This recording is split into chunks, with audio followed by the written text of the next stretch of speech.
రాజ్యాలలో మలిదేవునికి పట్టం కట్టి రాజ్యాన్ని నెలకొల్పారు. బ్రహ్మనాయుడు సారథ్యంలో రాజ్యం 3 పువ్వులు 6 కాయలుగా వర్ధిల్లింది. బ్రహ్మనాయుడు గారి సారథ్యంలో, బ్రహ్మనాయుడు గారి ఆధ్వర్యంలో ఆ రాజ్యం అంతా ఎలా ఉంది నాన్న? 3 పువ్వులు 6 కాయలుగా ఉందంట. 3 పువ్వులు పూసినప్పుడు 3 కాయలే వస్తాయా, 6 కాయలు వస్తాయా? అంటే దీని అర్థం ఏంటి? 3 పువ్వులకు 6 కాయలు వచ్చినాయని కాదు. అంటే అంత సుఖ సంతోషాలతో ఉన్నారు ఆ రాజ్యంలోని ప్రజలు అని అర్థం. వర్ధిల్లింది అంటే అర్థం ఏంటమ్మా? పెరిగింది. అంటే ఆ రాజ్యంలోని సంపదంతా పెరిగింది.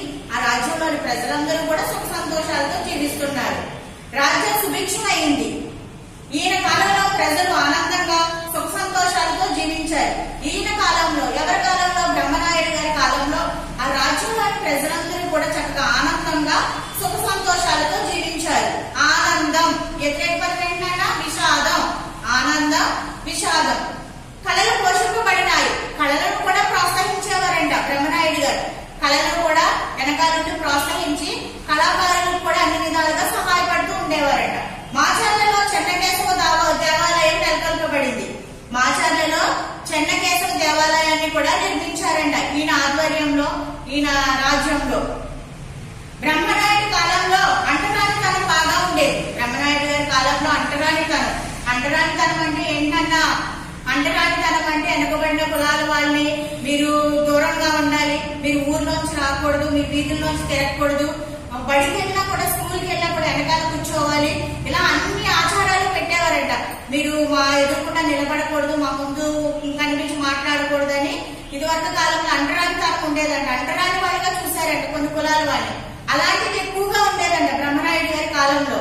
ఈ దురాచారాన్ని బ్రహ్మనాయుడు నిర్మూలించాలనుకున్నాడు. ఈ దురాచారాన్ని బ్రహ్మనాయుడు గారు ఏం చేశారు? అక్కడితో ఆపేయాలి, ఈ దురాచారాన్ని నిర్మూలించాలని అనుకున్నారంట.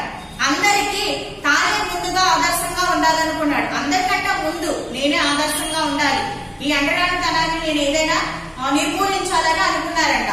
కన్నమదాసు అనే హరిజన్ని పుత్రుడిగా స్వీకరించాడు. అప్పుడు ఈ బ్రహ్మనాయుడు గారు ఏం చేశారు? కన్నమదాసు అనే హరిజనుడిని, ఆ హరిజనుడి పుత్రుడిని దత్తత తీసుకున్నారంట, పుత్రుడిగా స్వీకరించారంట.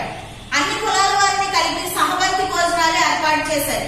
అన్ని కులాల వాళ్ళు, అంటరాని వాళ్ళని లేదు, తక్కువ కులం లేదు, ఎక్కువ కులం లేదు, అన్ని కులాల వాళ్ళు సహబంతి ఒక బంతిలో కూర్చోబెట్టి భోజనాలు ఏర్పాటు చేశారంట. సహబంతి అంటే చూడండి, లైన్ గా ఎలా కూర్చొని భోజనాలు చేస్తున్నారు. మేము ఎక్కువ కులం అండి, మీరు తక్కువ కులం, మా పక్కన కూర్చోకూడదని కాదు, అన్ని కులాలు ఒకటి. సహబంతి భోజనాలు ఏర్పాటు చేశారంట. ఆ రోజుల్లో దాన్ని చాపకూడు అని పిలిచేవారు. ఆ రోజుల్లో దాన్ని ఏమని పిలిచేవారు? చాపకూడు. అంటే చేపలు వేసుకుని తినేవారు కదా. కూడు అంటే ఏంటి? అన్నం, బువ్వ ఇవన్నీ అర్థం వస్తుంది కదా. కలిపి భోజనం చేయడాన్ని చాపకూడు అని పిలిచేవారు. దాంతో క్రమంగా బ్రహ్మనాయుడు కీర్తి నలుదిక్కులా వ్యాపించింది. చుట్టుపక్కల అంతా కూడా వ్యాపించింది. ఎలా వ్యాపించింది? ఓహో, బ్రహ్మనాయుడు గారు అంటరానితనాన్ని నిర్మూలించారు, ఒక హరిజన పుత్రుడిని స్వీకరించి దత్తత చేసుకున్నారు, అలాగే సహబంతి భోజనాలు ఏర్పాటు చేశారు, ఏ కులమాని గొప్ప లేదు, అన్ని కులాల వాళ్ళని ఒకలాగానే చూస్తున్నారని ఆయన కీర్తి, ఆయన పేరు మారుమోగిందంట. బ్రహ్మనాయుడు కీర్తి విని నాగమ్మ కళ్ళల్లో నిప్పులు పోసుకుంది. బ్రహ్మనాయుడు గారి కీర్తి విని, ఆయన గొప్ప పేరు వచ్చిందని విని నాగమ్మ ఏం చేసుకుంది? నిప్పులు పోసుకుంది కళ్ళల్లో. అంటే ఏంటి? కుళ్ళుకుంది. ఈయనకి ఎంత పేరు రావడం ఏంటి నేనుండగా అనేసి. అందుకోసం మాచార్ల రాజ్యాన్ని హస్తగతం చేసుకుంటే బ్రహ్మనాయుడికి ఆధారం పోతుందని భావించింది. అందుకోసం ఏం చేసిందంట? ఆ రాజ్యాన్ని మనం హస్తగతం చేసేసుకుంటే, మన సొంతం చేసుకుంటే ఆయనకి ఆధారం పోతుంది, ఏమీ లేకుండా అయిపోతాడు అనేసి అనుకుందంట. మలిదేవాదులను గురజాలకు ఆహ్వానించింది. మలిదేవులను ఏం చేసింది? గురజాలకు ఆహ్వానించింది, రమ్మని పిలిచింది. ఆహ్వానం అంటే ఏంటి? రమ్మనడు. ఆహ్వానం వ్యతిరేక పదం ఏంటమ్మా? తిరస్కారం. ఆహ్వానం, తిరస్కారం. కోడి పందాలకు ప్రోత్సహించింది. కోడి పందాలకు ప్రోత్సహించిందంట. అంటే ఏంటి? కోడి పందాలు పెట్టడానికి ప్రోత్సహించింది. కోడి పందాలు అంటే మీ అందరికీ తెలుసు కదా. పందెంలో ఓడిన వారు 7 ఏళ్ళు వనవాసం చేయాలంటూ పందెం పెట్టింది. పందెంలో ఓడిపోయిన వారు, ఓడినా వ్యతిరేక పదం ఏంటన్నా? గెలిచిన. ఓడినా, గెలిచిన. ఓడిపోయిన వారు 7 ఏళ్ళు అంటే 7 సంవత్సరాలు వనవాసం. వనవాసం అంటే ఏంటి? అరణ్యంలోనే ఉండిపోవడం, అరణ్యంలో ఉండడం. వనవాసం అంటే అరణ్యంలో ఉండడం, అరణ్యాలకు వెళ్లిపోవడం ఓడిపోయిన వాడు. పందెం పెట్టిందంట. నాగమ్మ చేసిన మోసం వల్ల మలిదేవుని పక్షం కోడిపందంలో మలిదేవుడి పక్షం ఏమైంది? ఆ పందెంలో ఓడిపోయారు. అంటే ఏంటి? దొంగ దెబ్బ తీసింది. దొంగ గోళ్ళు పెట్టి ఆ పందెంలో ఆ నాగమ్మ నెగ్గేలాగా చేసుకుని వీళ్ళు ఓడించి అరణ్యాలకు పంపించింది. బ్రహ్మనాయుడితో పాటు వారందరూ రాజ్యాన్ని వదిలి అరణ్యానికి వెళ్లారు. బ్రహ్మనాయుడితో పాటు వెనకాల ఉన్న జనాలందరూ కూడా, రాజ్యంలోని వాళ్ళందరూ కూడా ఏం చేశారు? అరణ్యాలకు వెళ్లిపోయారు, అడవులకు వెళ్లిపోయారు, వనవాసానికి వెళ్లిపోయారు. కష్టాలను అనుభవిస్తూ అడవుల్లో జీవించారు. కష్టాలు, చాలా కష్టాలు అనుభవించారు. అరణ్యంలో అంటే ఏముంటుందన్న? పడుకోవడానికి ఉండదు, తిండి సరిగ్గా ఉండదు, ఏ సౌకర్యాలు కూడా ఉండవు. అలాగే కష్టాలను అనుభవిస్తూ, కష్టం వ్యతిరేక పదం ఏంటన్నా? సుఖం. కష్టం, సుఖం. ఆ కష్టాలను అనుభవిస్తూ అరణ్యంలోనే ఉండాలండి. 7 సంవత్సరాలు గడపాలి. పందెం పెట్టింది కదా 7 సంవత్సరాలు ఉండాలని. 7 సంవత్సరాల వనవాసం పూర్తి అయింది. అప్పుడు 7 సంవత్సరాలు అలాగే వనవాసం గడుపుకుంటూ వచ్చారు అరణ్యాల్లో. అది పూర్తి అయిపోయిందంట. తర్వాత నరగాముడు మలిదేవునికి రాజ్యభాగం ఇవ్వడానికి అంగీకరించలేదు. తర్వాత ఏంటంటే రాజ్యభాగం ఇవ్వడానికి అంగీకరించలేదంట. రాయబారిగా వచ్చిన అలుగురాజును నాగమ్మ చంపింది. రాయబారిగా అంటే ఏంటి? ఇద్దరి మధ్య ఒప్పందం కుదరడానికి వస్తారు కదా. ఇద్దరి మధ్య ఏమైనా తగాదాలున్నా, ఏమన్నా మధ్యన కొట్లాట్లున్నా రాయబారిగా 3వ వ్యక్తి వస్తే ఆయన కూడా చంపేసిందంట. దీంతో బ్రహ్మనాయుడు కోపించాడు. బ్రహ్మనాయుడికి కోపం వచ్చింది. ఎప్పుడు కోపం రాదు ఆయనకి, అలాంటి ఆయనకి బ్రహ్మనాయుడు గారికి కోపం వచ్చింది. నలగామునిపై యుద్ధం ప్రకటించాడు. యుద్ధం ప్రకటించాడు అంటే ఏంటి? 2 రాజ్యాల మధ్య యుద్ధం జరుగుతుంది. యుద్ధం ప్రకటించడం అంటే మేము యుద్ధానికి సిద్ధమవుతున్నాం, మీరు కూడా రెడీ అవ్వండి, సిద్ధం కంటే అని ప్రకటించాడు. కారంపూడిలో 2 పక్షాలకు భయంకరమైన యుద్ధం జరిగింది. ఎక్కడ జరిగిందమ్మా? కారంపూడిలో ఇరుపక్షాలకు, 2 పక్షాల వాళ్ళకి కూడా యుద్ధం, భయంకరమైన యుద్ధం, చాలా పెద్ద యుద్ధం జరిగిందట. ఆ యుద్ధంలో బ్రహ్మనాయుని ఏకైక కుమారుడు బాలచంద్రుడు వీరమరణం పొందాడు.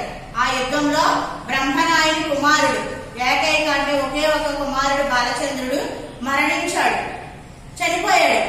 మలిదేవాదులు కూడా మరణించారు. మలిదేవాదులు కూడా చనిపోయారట. నాగమ్మ పట్టుబడింది. నాగమ్మ పట్టుబడిపోయింది. దొంగకు తెన్నాలో ఉండదు. మోసం చేసినా మనం గెలవలేం కదా. అది 2-3 సార్లు మాత్రమే గెలుపు వస్తుంది మనకి మోసం నుంచి. కానీ తర్వాత మంచి అనేది గెలుస్తుంది. నాగమ్మ దొంగ బుద్ధి కలది, దుర్బుద్ధి కలది కనుక నాగమ్మ యుద్ధంలో పట్టుబడిందంట. అయినా బ్రహ్మనాయుడు ఆయన చంపలేదు. బ్రహ్మనాయుడు గారు నాగమ్మను చంపలేదు. ఎందుకు చంపలేదు? ఆవిడ ఒక స్త్రీ, అందుకు ఆడదాన్ని చంపడం ఎందుకు లేని బ్రహ్మనాయుడు గారు ఆవిడని చంపలేదు.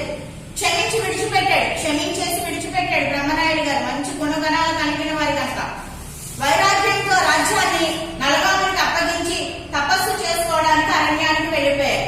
ఆయన వైరాగ్యం కలిగింది. ఏంటి బాధలు ఈ రాజ్యంలోని ప్రజలకు ఏంటి అనుకున్న ఆయన ఆ వైరాగ్యంతో ఆ రాజ్యాన్ని నలగామునికి అప్పగించేసి తపస్సు చేసుకోవడానికి అరణ్యానికి వెళ్లిపోయారు బ్రహ్మనాయుడు గారు. బ్రహ్మనాయుడు పలనాటి చరిత్రలో ధర్మబుద్ధి కలవాడు. బ్రహ్మనాయుడు పలనాటి చరిత్రలోనే ఆయన ధర్మబుద్ధి అంటే ఏంటన్నా? ధర్మంగా ఉంటారు, మోసం ఉండదు, అంటే ఎప్పుడు కూడా అబద్ధాలు చెప్పరు, నీతిగా నిజాయితీగా ఉండేవారు బ్రహ్మనాయుడు గారు. కులం కంటే గుణం గొప్పదని భావించాడు. కులం ఏ కులమైనా సరే, ఇప్పుడు మనకి కులాల గురించి చాలా మంది కొట్టుకుంటా ఉంటారు. మా కులం గొప్ప, మీ కులం అనేది మనకి ప్రసక్తి వద్దమ్మా. కులాల మాట అసలు వద్దు. ఏ కులమైనా ఒకటే, మనం అందరం కలిసి జీవించాలని ఆయన భావించేవారట. న్యాయం కోసం ప్రాణాలను కూడా తృణప్రాయంగా సమర్పించడానికి సిద్ధపడే స్వభావం కలవారు. న్యాయం కోసం తన ప్రాణాలను కూడా సమర్పించడానికి సిద్ధపడే స్వభావం అంటే మనస్తత్వం కలవాడు ఆయన. న్యాయం వ్యతిరేకత ఏంటన్నా? అన్యాయం అంటే ఏంటి? ఆయన న్యాయం కోసం తన ప్రాణాలను కూడా అర్పించేయడానికి సిద్ధపడ్డారు. అసమానతను తొలగించడానికి తీవ్రంగా ప్రయత్నించాడు. సంఘంలో ఉన్న దురాచారాలన్నింటినీ కూడా నిర్మూలించాలని ఆయన చాలా ప్రయత్నించాడు. సంఘంలో దురాచారాన్ని నిర్మూలించడానికి పూనుకున్నాడు. ఆ దురాచారాలన్నింటినీ కూడా నిర్మూలించాలి, ఆపేయాలని ఆయన పూనుకున్నాడు. నిస్వార్థంగా ప్రజాసేవ చేస్తూ రాజ్యాన్ని ప్రగతి మార్గంలో నడిపించాడు. నిస్వార్థంగా అంటే స్వార్థం లేకుండా. నా గురించి చాలా మంది ఏం ఆలోచించుకుంటాం? మనం బాగుంటే సరిపోతుంది, మన ఫ్యామిలీ బాగుంటే సరిపోతుంది అనుకుంటాం. అలా కాదు. నిస్వార్థంగా, స్వార్థం లేకుండా ప్రజల గురించి ఆలోచించేవారంట. రాజ్యాన్ని ప్రగతి పదంలో నడిపించారు. పదం అంటే ఏంటమ్మా? మార్గం. పదం అంటే మంచి మార్గంలో నడిపించారు ఆయన. రాజ్యంలోని ప్రజలందరూ కూడా మంచిగా ఉండాలని నడిపించారు. ధర్మం కోసం, న్యాయం కోసం, సర్వమానవ సమానత్వం కోసం అహోరాత్రులు ప్రయత్నం చేసేవాడు. అంటే ఆయన ఏంటి? ధర్మం కోసం ధర్మంగా ఉండాలని, న్యాయం కోసం న్యాయంగా ఉండాలని, సర్వమానవ